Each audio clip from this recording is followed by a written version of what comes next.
Halo, Assalamualaikum warahmatullahi wabarakatuh. Sebuah organisasi akan mencapai tujuannya secara efektif dan efisien serta optimal jika anggota di dalam organisasi tersebut memiliki rasa saling memahami dan saling memiliki. Kami dari kelompok 5 mata kuliah manajemen perilaku organisasi akan sedikit menyampaikan materi terkait dengan perilaku organisasi.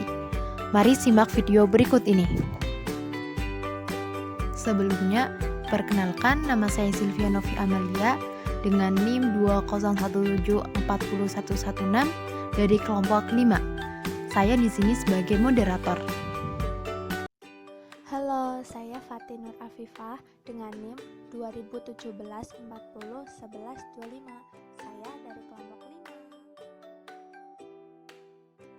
5. Perkenalkan, nama saya Mustafa, NIM 2017-40-11-29. Saya dari kelompok 5. Halo, assalamualaikum warahmatullahi wabarakatuh. Nama saya Ikrar Ziaul Haq, NIM 2017-4011-34. Saya Umu Zakiatul Fatimah dengan NIM 2017401146 dari kelompok 5. Selanjutnya yaitu tentang pokok bahasan yang akan kami terangkan dalam video ini. Pertama, terkait dengan konsep perilaku organisasi yang akan disampaikan oleh saya Sylvia Novi Amalia. Kemudian terkait dengan sikap dan kepuasan kerja serta mood dan emosi akan disampaikan oleh saudari Fatinur Afifah. Kemudian kepribadian dan nilai akan disampaikan oleh saudara Mustafa. Berikutnya ada persepsi dan pengambilan keputusan akan disampaikan oleh saudari Umu Zakiatul Fatimah. Yang terakhir terkait dengan motivasi akan disampaikan oleh saudara Ikrar Ziaul Haq. Untuk materi yang pertama terkait dengan perilaku organisasi. Sebuah organisasi terdiri dari individu-individu, kelompok-kelompok, dan orang-orang yang berbeda dalam karakteristik serta latar belakang. Perbedaan ini kemudian akan membawa seseorang kepada perilaku, yang mana perilaku ini akan mempengaruhi kinerja organisasi, kelompok, maupun kinerja individu itu sendiri. Perilaku organisasi merupakan sebuah bidang studi yang menyelidiki dampak perilaku individu, kelompok, dan struktur dalam organisasi. Pengetahuan ini kemudian akan diimplementasikan pada organisasi, sehingga akan membuat organisasi bekerja lebih efektif. Organisasi yang mempelajari perilaku organisasi, mereka akan memiliki budaya yang berbeda dengan yang lain. Mereka akan saling mengenal dan memahami karena mereka memahami perilaku masing-masing dan mereka memberdayakan karyawan. Terima kasih. Ada sikap dan kepuasan kerja. Kepuasan kerja adalah sikap yang ditampilkan oleh seorang individu terhadap kondisi kerja yang mereka alami. Kepuasan kerja tidak akan terlepas dari kebutuhan individu sebagai proses motivasi. Ribuan sikap kerja sebagai evaluasi positif ataupun negatif ada 3 sikap, yaitu kepuasan kerja, keterlibatan pekerjaan, dan komitmen operasional. Kepuasan kerja yang tinggi memiliki perasaan-perasaan yang positif, yang tidak puas akan perasaan negatif. Tingkat keterlibatan pekerjaan yang tinggi sangat memihak dan benar-benar berhubungan dengan kekeluargaan organisasional dan kinerja pekerjaan. Keterlibatan pekerjaan yang tinggi berarti memihak pada pekerjaan tertentu seseorang individu.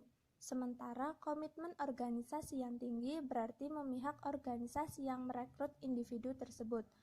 4 respon puas atau tidak puasnya dalam suatu kerja yaitu keluar, kesetiaan, aspirasi, dan pengabdian.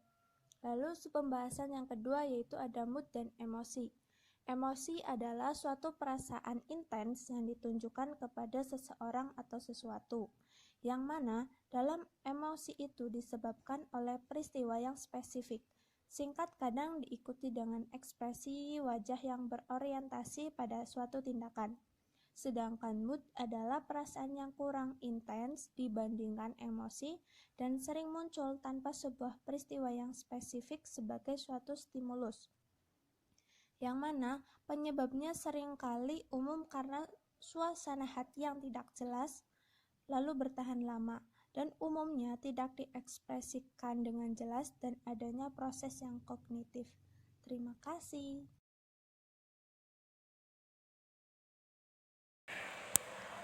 Kepribadian dan nilai-nilai. Kepribadian adalah keseluruhan sikap, perasaan, ekspresi, dan temperamen seseorang. Sikap, perasaan, ekspresi, dan temperamen itu akan terwujud dalam tindakan seseorang jika dihadapkan pada situasi tertentu.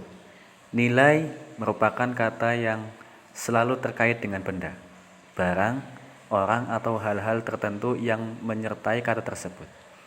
Dalam bidang studi perilaku organisasi, memahami nilai-nilai personal karyawan bukan merupakan pilihan, melainkan menjadi keharusan bagi para manajer. Karena nilai-nilai personal merupakan landasan untuk memahami sikap dan perilaku karyawan. Ketika seseorang bergabung dengan sebuah organisasi, ia juga membawa serta nilai-nilai personalnya.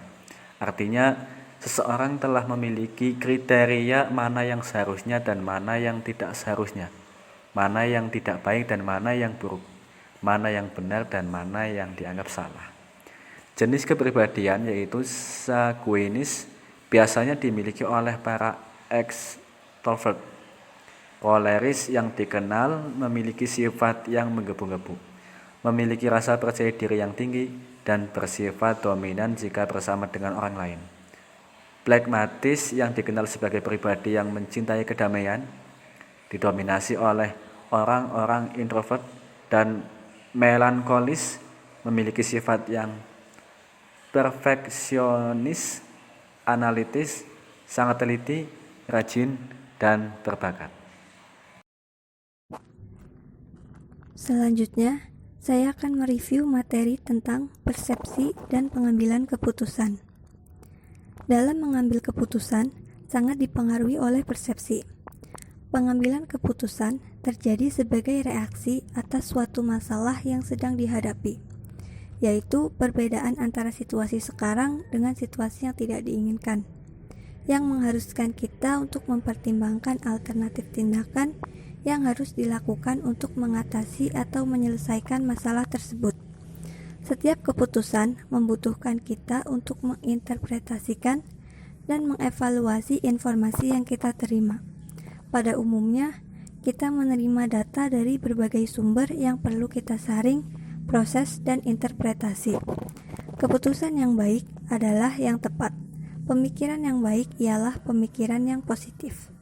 Seorang pemimpin harus memiliki persepsi yang baik untuk menghasilkan keputusan yang tepat. Motivasi adalah menggerakkan atau mendorong seorang untuk melakukan sesuatu atau kegiatan yang dilakukan sehingga dapat mencapai tujuannya. Tujuan motivasi secara umum adalah untuk menggerakkan atau menggugah seorang agar secara sadar dan sengaja timbul keinginan dan kemampuannya untuk melakukan sesuatu sehingga dapat memperoleh hasil dan mencapai tujuan yang diinginkan. Penerapan motivasi di dalam organisasi dapat menyelesaikan kendala-kendala perilaku dalam organisasi. Dengan motivasi akan dapat membangun rasa percaya diri seseorang, membuat seseorang keluar dari rasa keterpurukannya dan perilaku negatif menjadi sesuatu yang positif. Dengan adanya motivasi, anggota organisasi akan lebih bersemangat dalam bekerja untuk mencapai tujuannya. Sekian pemaparan materi dari kelompok 5. Terima kasih atas perhatian kalian semua. Kurang lebihnya mohon maaf. Wassalamualaikum warahmatullahi wabarakatuh.